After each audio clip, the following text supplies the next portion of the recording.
I hate it when I'm right. As I predicted in July last year, BlackRock's grand wizard, Larry Fink, has rebranded ESG, Environment, Social and Governance Investment Criteria. You can hear more from me about ESG in the videos I've linked in the description. But with particular reference to my video, The End of ESG, where I said, we must not get complacent and mistake Fink's retreat for repentance. Watch out for newly minted euphemisms coming down the line. As we speak, Larry Fink and Klaus Schwab are likely working with their PR consultants to rebrand ESG and give it a sparkly new feel-good personality. I'm almost excited to see what it will be. So absurd are their robotic efforts to bamboozle us. Well, folks, here it is. Transition investing. The Financial Times reports, after crusading for years for investment funds and companies to take into account environmental, social and governance factors, Larry Fink has purged the letters from his vocabulary. He attempted to use BlackRock's clout as the steward for millions of investors to prod companies towards climate-friendly policies and press them to disclose the social effects of their business. He long argued that the world's largest asset manager and its peers could make money and make the world a better place at the same time. Fast forward to 2024, and the chief executive has stopped mentioning the acronym in public letters and comments. He retreated after a backlash from conservative pundits against woke capitalism made the term politically toxic.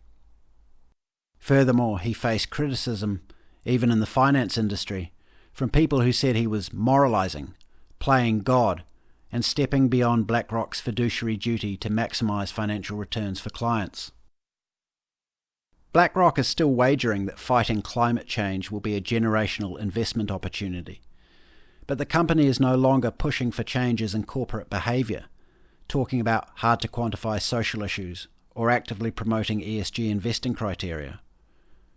Instead, it is directing its billions of client dollars towards infrastructure projects that will help speed the transition from fossil fuels.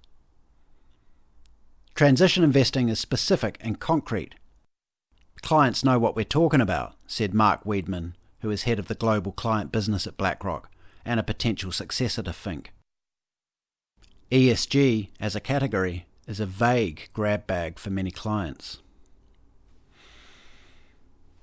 I don't know which is worse, to be honest. ESG had a very dry and stilted sound to it, one of many thousands of three-letter corporate acronyms that few people have the time or inclination to properly grasp. Transition investing, on the other hand. Well, I'm sure I'm not the only one who flinched at the operative word here. Transition. Seriously? Are they just rubbing our faces in it now? Few words in the contemporary lexicon are now as loaded as transition. I honestly expected them to go in the opposite direction, towards something so vague and banal that it would relegate the topic to the too long didn't read basket for another few years until people once again started to wise up. Instead, they've come screaming out of the gate with one of the most divisive root words in human history. Trans. And yet, despite this dog whistle, it would appear from the FT article that the financial behemoths have decided to step back from the social engineering aspect of wokeness, identity politics, wherein ESG criteria attempted to force companies into hiring and procurement practices based on race, gender and sexual orientation, and focus on their one true golden child, net zero. We should not be surprised. Pride Month, trans rights, and even feminism have not served the machine well in recent years. Indeed, the term woke itself has become largely synonymous with these hot-button culture war topics. Wokeness has negatively impacted corporations to the tune of many billions of dollars, as we witnessed in the Bud Light and Target boycotts of 2023. And the most recent global Pride Month saw a marked downturn in the corporate rainbow grandstanding that has defined June for the past decade. I even noticed that my workplace was conspicuously quiet on the topic of pride this time last year, and again in 2024, very little is being done to mark the occasion. Meanwhile, we continue to ramp up our efforts towards reaching our 2030 goal of net zero. And the company where I work is certainly not alone in this. Have you noticed that virtually every second advertisement these days is in some way related to sustainability and transitioning off fossil fuels? It's literally everywhere you turn. But my electricity provider must take the cake right now in terms of brazen neo-Marxist newspeak. Alinta Energy is currently running an ad, linked in the description, in which the usual saccharine robotic female voice calmly sugarcoats the true message with words like, "Sure, it may not be perfect, but change is never easy." And, "The truth is, the journey to a renewable future is going to be tough, but doable. Meanwhile, we'll always be honest about how we get to net zero." Change is never easy. Tough, but doable. For this, we can read, "You'll be paying more for less. Your standard of living will continue to fall. You will sacrifice for the greater good. There's nothing you can do about it. You don't have a choice." Basically, you'll own nothing and you'll be happy. Identity politics is taking a back seat in corporate messaging, and they're redoubling their focus on environmentalism. And while I did not outright predict the slashing of the S and the G from the ideological thought control prison that was ESG, I did allude to the ultimate triviality of the culture war in my video, The End of ESG, where I said, "Too many on our side of the fight believe the culture war to be the final frontier. What they fail to see is the force against which we struggle is as old as our very species. It reinvents itself constantly. It twists and morphs and changes its colours like a chameleon. Woke investing and ESG are only market-friendly euphemisms for the fulcrum of a nefarious agenda of technocratic one-world government and authoritarian corporate control. To achieve these ends, the machine must destroy the middle class, and the tidiest way to do this is to steal our wealth. This they intend to do by fusing ideology with economics, thus controlling how money is spent and eliminating the free market.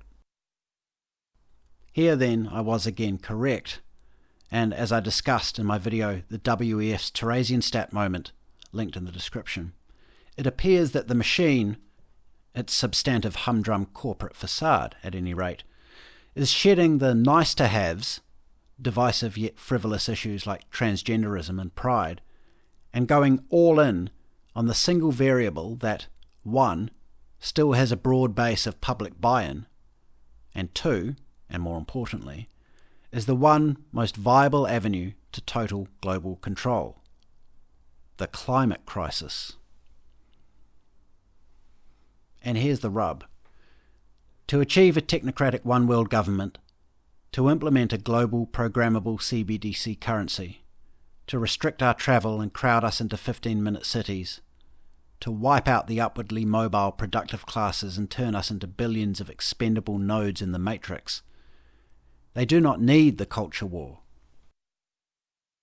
Identity politics has its uses. It keeps the common folk fighting amongst themselves, misdirecting attention away from our real enemies, and it enables the neo-Marxist ideology that underpins the Great Reset. However, it is not ultimately necessary to achieve the ambitious authoritarian goals set forth by the WEF and the UN. Widespread existential fear is the critical ingredient here, and it is clear how they intend to stoke this: climate change, and of course, pandemic. But it is important to note that this change of direction from BlackRock and other asset managers does not mean culture war issues and identity politics will be abandoned. Far from it. I believe they're simply splitting the workload. Division of labour, if you will. For it remains true that identity politics already has a firm foothold in all areas of culture and society. From local and national government, to schools and universities, to news media, social media, fashion, and most importantly, entertainment, music, movies and TV. Indeed, so entrenched are far-left progressive ideas around race, sex and gender that the battle may already be won. Millennials, Gen Z and now Gen Alpha have taken up this new religion with alarming zeal, and we of the counter-hegemony are still a paltry, albeit vocal, minority. What need has BlackRock for this inconvenient distraction when Hollywood and Silicon Valley already has it all neatly tied up? Why not focus most of their energy on the grand prize? Why not ditch these costly publicity stunts and quietly beaver away at their true endgame?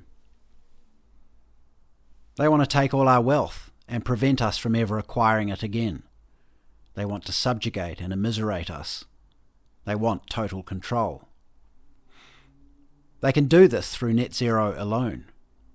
They don't need all the glitter and glam of Pride Month and fourth wave feminism, especially when their buddies across the street are already doing it far more effectively than they ever could, and have been doing so for decades. Division of labour. It makes sense, as, for all their bungling, one thing these Wall Street guys understand is capitalism, despite the grotesque way they've perverted it over the last century. I said, in conclusion to the aforementioned video, the ends to which ESG was the means will not be abandoned. A broad underclass of social and political eunuchs, jumping at the shadows of racism and transphobia, and prostrating themselves before the altar of climate action. These are the ends they pursue, and it may well be that the ultimate means they employ to achieve them will make ESG look tame in comparison. I was essentially correct, but I also missed something. In lumping environmental, social and governance issues into one basket, I neglected to note that the vast majority of humans, in the West at least, still believe in the climate change hoax. And while consumers and investors have balked at the rampant injection of identity politics into their products and services, they largely remain either nonchalant or enthusiastic about the green transition, and still somehow appear happy to fund it, even as energy costs soar and supply begins to falter. With the great public backlash in 2023 against the social engineering aspects of ESG, I missed the key point, that while a rebrand was indeed imminent, the means to the ends they envision may not in fact need to be abandoned in favour of harsher tactics such as World War III or another fake pandemic. They only need to divide the labour. I may yet be wrong, and time will tell. But it appears to me now that the E in ESG will remain the remit of Wall Street under the new euphemism transition investing. And meanwhile, the S and the G may simply be palmed off to Hollywood and the education system and the rest. Leave it to the experts, in other words. Let the cultural institutions handle the culture war stuff, and let the money men handle the redistribution of capital. The transition. This is not to say that world war and pandemic are not still in the playbook, for public awareness of the machine's agenda continues to grow, and despite the elite's manifest hubris, there must be an intelligent caucus in the belly of the beast who understand they are on borrowed time, and potentially facing the greatest popular mass uprisings in human history. But for the time being, why quit while you're ahead? They have most of us divided along race and gender lines. They have most of us terrified about CO2 emissions. Why abandon either of these control mechanisms when they can just split the workload? Division of labour. It's actually very shrewd in its simplicity, and I didn't quite see it coming. So expect to hear less about ESG and more about transition investing in your workplace and the monthly updates from whoever manages your retirement fund. But likewise, do not expect your favourite movie franchise to suddenly ditch their diversity quotas. Do not expect the Marxist brainwashing to vanish from your child's classroom or university course. Do not expect your favourite musician to stop talking about racism or transphobia or the gender pay gap or more aid for Ukraine. They're simply dividing the labour, my friends, and so the agenda advances. Thanks for listening. Please subscribe to the channel so you don't miss future videos. Please also subscribe to my Substack at jjdawson.substack.com. And if you'd like to keep in touch, please do follow me on X at RealJJDawson. You can also follow me on Getter, Gab and Minds. And of course, if you enjoyed this, please do give it a like and share it about, because it really helps me out.